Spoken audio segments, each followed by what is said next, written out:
সংবিধানের 93 অনুচ্ছেদে যে আপনার অধ্যাদেশ জারি করার যে ক্ষমতা রাষ্ট্রপতিকে দেওয়া হয়েছে, সেখানে একদম স্পষ্ট করে বলা হয়েছে যে রাষ্ট্রপতি প্রয়োজনে অধ্যাদেশ জারি করতে পারবে যদি সংসদ না থাকে। তবে শর্ত থাকে, যে ওই শর্ত থাকে যে আছে যে ওইটুকু পড়লে বাকিটুকু বোঝা যায়। ওখানে শর্তটা হলো উনি এমন কোনো বিষয়ে অধ্যাদেশ জারি করতে পারবেন না যা নাকি সংসদ আইন করতে না পারে। এখন সংসদ আইন করার জন্য কিন্তু 151 জন লাগে। সংসদ যে আইনগুলি করে, প্রতিদিন যে আইনগুলি হয় এগুলি সংসদের আইন। এই আইন যেগুলি করা যায় কেবল সেগুলি রাষ্ট্রপতি অধ্যাদেশ আকারে জারি করতে পারেন। কিন্তু গণভোট কিন্তু কোনো আইন না। গণভোট হলো সংবিধান সংশোধন। গণভোট সংবিধানের মধ্যে ঢুকাইতে হবে, নাহলে গণভোট হবে না। আইন দ্বারা গণভোট করা যাবে না। তো ওই জিনিসটা রাষ্ট্রপতি আসলে পারেন না। এটা যে পারেন না, এটা একদম মানে সাংবিধানিকভাবে সত্য। এখন প্রবলেমটা অন্য জায়গায়। প্রবলেমটা এটা কিন্তু যখন গণভোটের আয়োজন করে, আমি কিন্তু তখনও বলছিলাম অনেক জায়গায়, আমার যেখানে যেখানে আমি গেছি সেখানে আমি বলছি যে এই গণভোট সঠিক হচ্ছে না, এই গণভোট অবৈধ গণভোট। এটা কিন্তু আমি বলেছি। ডক্টর শাহদিন, আমি না বাদ দেন, আমি তো মানে এলেবেলে লোক, জাতা লোক, কোনো ব্যাপার না, আমার কোনো গুরুত্ব নাই। ডক্টর শাহদিন মালিক, উনি তো সংবিধান বিশেষজ্ঞ, উনি নিজেও বলেছেন এই গণভোট হচ্ছে না, এটা গণভোট আইনানুগ হচ্ছে না। উনি বলতেছেন, সবাই বলতেছে, কিন্তু উনি শুনলেন কার কথা? ডক্টর আলী রিয়াজের কথা। আলী রিয়াজ বলছে হবে, অতএব হবে। হয়েছে, গণভোট হয়ে গেছে। এখন আমার বক্তব্যটা কোথায়? এই গণভোট ঠিক না, এই গণভোট হওয়া উচিত ছিল না, এই গণভোট আইনানুগ না, সব সত্য। আমার বক্তব্য হলো বিএনপি তখন কয় নাকি, বিএনপি যে এখন যেটা বলতেছে এটা সে তখন জানতো না? তখন জানতো। তখন আমি জানতাম, আমার মতো মানে একদম আম জনতা জানতো, ওনাদের মতো জ্ঞানী লোক যেমন সালাউদ্দিন আহমেদ, উনি জানতেন না? তখন বললেন না কেন যে এটা হবে না, এটা হওয়া উচিত না? এখন আপনি বলবেন যে না, ওনারা হয়তো ইলেকশনের কারণে জামাত এবং এনসিপি তাদের ব্ল্যাকমেল করছে, যদি কিছু বলে তাহলে তাদেরকে বলবে যে ওরা তো সংস্কার চায় না, ওরা জুলাই সনদ মানে না, অমুক তমুক বইলা বেকায়দায় পড়বে। এটা যে বলবেন আপনি, বেকায়দাকে আপনি ভয় পান। দুটা কথা এখানে, আপনি বেকায়দাকে ভয় পাওয়া আপনার উচিত না, কারণ আপনি তো জনগণের শক্তিতে বিশ্বাস করেন। আপনি তো জনগণের কাছে গেছেন ভোট নিয়ে। এখন যদি আপনি মনে করেন একটা অন্যায়ভাবে আপনাকে বেকায়দায় ফেলানোর চেষ্টা করছি, তো আপনি সেই অন্যায়টাকে আপনি ডিসক্লোজ করবেন, সমস্যাটা কি? কোনো আপত্তি তো নাই। আর দ্বিতীয় যে কথাটা, সেটা হলো যে আপনি তো জুলাই সনদের প্রত্যেকটা আলোচনায় আপনি জায়গা মতো আপনি নোট অফ ডিসিট দিয়েছেন। তার মানে আপনি তো আপত্তি করতে ভয় পান না। তো এক্ষেত্রে আপত্তি করতে ভয় পেলেন কেন? তাহলে বিষয়টা কি দাঁড়ালো? যে এটা একটা অন্যায়, এটা উচিত না, এটা অনুচিত, এটা অবৈধ, কিন্তু আপনি তো মেনে আসছেন। এখন যে অবৈধ কাজ সবাই মিলে মানে, যেমন ধরেন আপনি এক্সাম্পল দিয়ে বলি, হাসিনাকে আপনি সরাইছেন, আইন অনুযায়ী তো অবৈধ করেন নাই, বেআইনি কাজ করছেন ভাই, সংবিধান বিরোধী কাজ করছেন আপনারা, করছেন তো। তো ওটা আমরা মানি কেন? ওটা সবাই মিলা মানছে। এখানেও যদি যে অন্যায়টা সবাই মিলে মানে, সেটা তো এক ধরনের স্বীকৃতি পায়। এখন এই যে ঝামেলাটা আপনি কিভাবে ওভারকাম করবেন ভাই, এটা আপনাদের ব্যাপার। কিন্তু এই অবৈধতা সবাই মিলে মানছে, মানেন। আমি মার্জিয়া মুমতাজ, আপনার কাছে যদি আসি, বিরোধী দল বলছে জুলাই সনদের ভিত্তি হলো গণ অভ্যুত্থান এবং জনগণের গাঠনিক ক্ষমতা। কিন্তু প্রশ্ন হচ্ছে, আইনি বৈধতা নিয়ে বিতর্ক যে রয়েছে, শুধুমাত্র জনগণের রায়ের ভিত্তিতে সংবিধান পরিবর্তনের পথটা কতটা টেকসই হবে? জি, আপনাকে ধন্যবাদ। আসসালামু আলাইকুম। এই ব্যাপারটা খুব পরিষ্কার এবং আমার মাঝে মধ্যে লজ্জা লাগে। আমার ব্যাকগ্রাউন্ড আইন না, আমি ইঞ্জিনিয়ারিং পড়েছি। যেটা আমি একটু পড়াশোনা করেই বুঝতে পারি, সেটা জনাব সালাউদ্দিন আহমেদ বুঝেন না, আমার বিশ্বাস হয় না। এখানে অন্য কোনো একটা ব্যাপার আছে, নাকি এখানে বিরোধিতা করতে হবে দেখে বিরোধিতা করা হচ্ছে, আমার কাছে এটা সন্দেহ হয়। কেন হয়?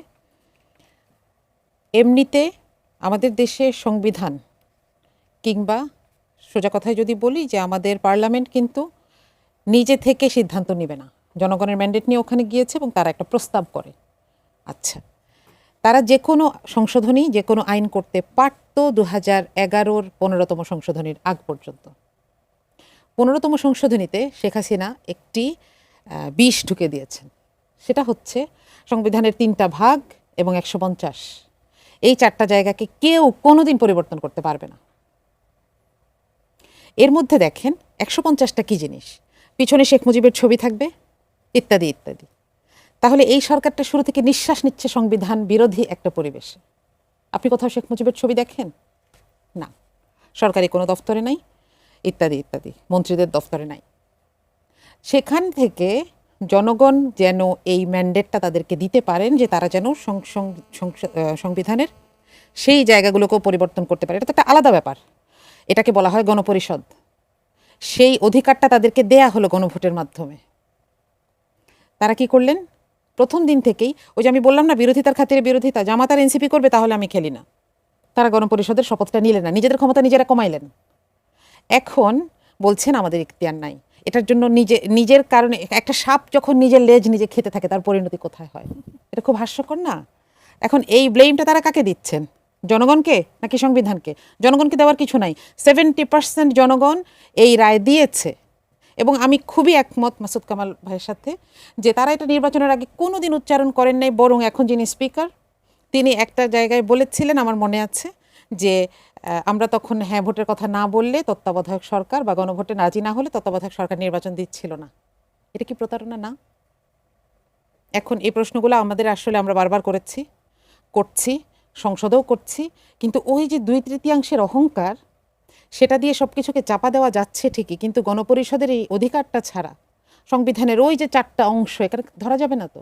এবং এই বিপদে নিজের পায়ে নিজেই জড়াতে হবে, নিজের কাপড়ে নিজেই জড়াতে হবে এবং এক সময় হোঁচট খেয়ে পড়তে হবে, কিছু করার নেই। জনাব মাসুদ কামাল, আপনি কি একমত কিনা সেটির সাথে আমি যদি যুক্ত করি যে আইনমন্ত্রী বলেছেন যে 16টি অধ্যাদেশ সংসদে আনা হয়নি, সেগুলো আরও যাচাই বাছাইয়ের জন্য স্থগিত রাখা হয়েছে এবং এ নিয়ে বিভ্রান্তি ছড়ানো হচ্ছে।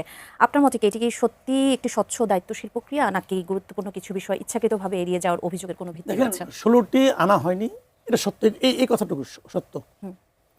এটাকে আরো যাচাই বাছাই করে আনবেন, এটা হতে পারে, সময় তো ফুরিয়ে জানি, আনতে পারেন, কিন্তু বিভ্রান্তি ছড়ানো হচ্ছে, এটা মিথ্যা।